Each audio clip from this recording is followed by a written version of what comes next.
the subject of playing over bluesy chords.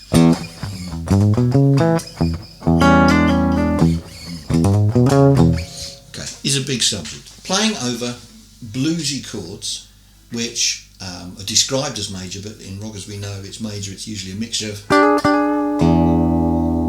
Okay, we talked before about using the major scale based on the fourth of what you're doing. So if you're in G, you're playing a C scale, and it gives us that flat seventh without us having to learn anything new, assuming we know our major scales. The next thing to talk about is some of those extensions. Now, in the previous video I mentioned G7. Well, okay, you're going to hear that fairly commonly in a band. G9. Well, now and again, yeah. Okay, G11. Not as often. G13.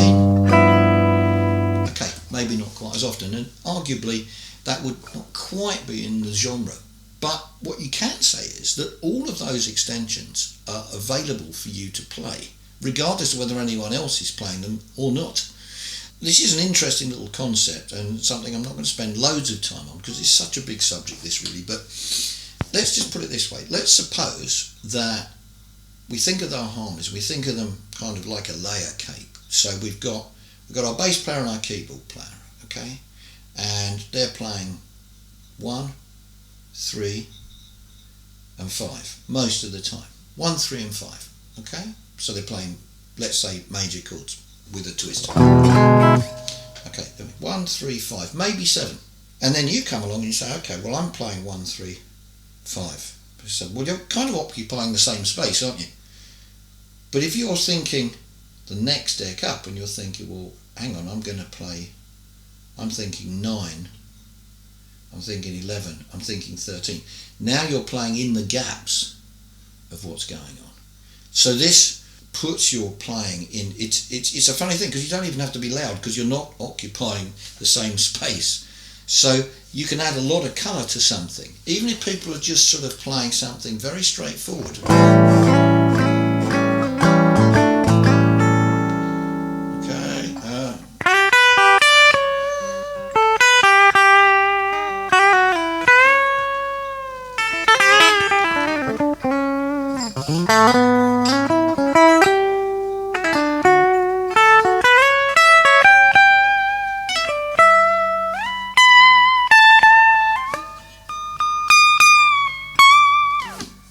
And so forth. There's a good example. But nobody has to be playing that 11th chord, you can still play that stuff.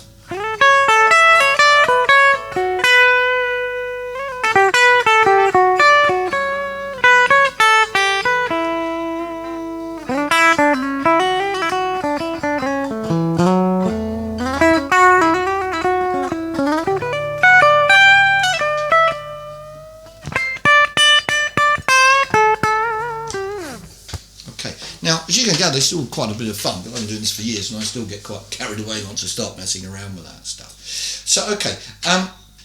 Now, a lot of you will be thinking, well, this isn't really rocky enough for me.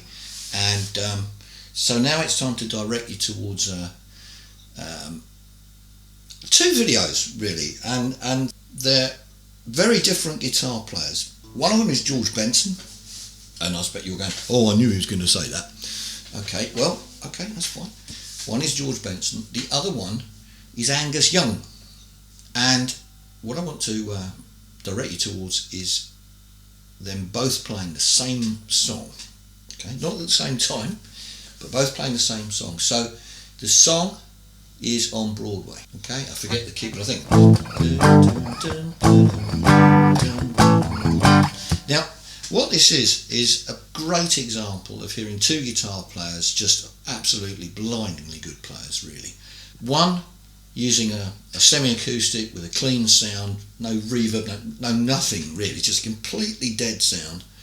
And the other using an SG with a load of oomph behind it. And they are both equally great. So if you're wondering whether this scale's any good and I may be telling you something that isn't going to be useful, I strongly suggest you watch those 2 videos. Absolutely great. And the idea of this this sequence, listen to those harmonies.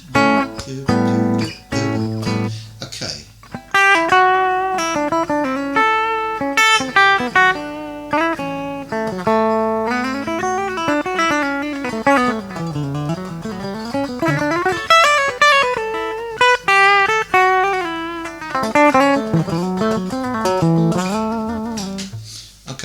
loads and loads of possibilities there. So okay, so that's all on borrowing our C scale to make a 7th scale out of it. We haven't got to learn anything new in terms of fingerings, but we do have to get that knack of playing our scale but keeping our ears in the key we're trying to describe. Okay, and again, you can't listen to too much of this stuff. Listen to those 2 videos, absolutely eye-opening, and ear-opening I think would be a better way to put it possibly. Anyway, so look, that's it on this particular one for the moment. So thanks very much for listening. It's quite a bit to get your teeth into there, so enjoy yourselves with that. It's the key to it. Enjoy. Play like you're enjoying yourself. No one's going to enjoy watching you play if you're not enjoying yourself.